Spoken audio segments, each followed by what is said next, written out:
You ask Tiger to solve. This deals with linear equations with one unknown. The final result is n equals 6. Let's solve it step by step. Simplify the expression. Expand the parentheses. Simplify the arithmetic. Group all n terms on the left side of the equation. Subtract 3n from both sides. Group like terms.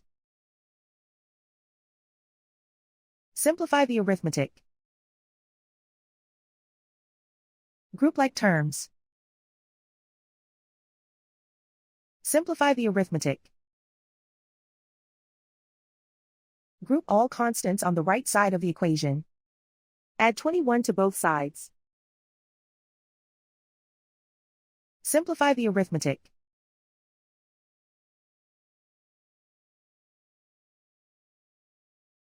Isolate the n. Divide both sides by 4. Simplify the fraction.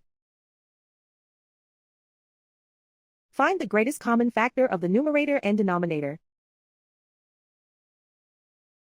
Factor out and cancel the greatest common factor. And so the final result is n equals 6.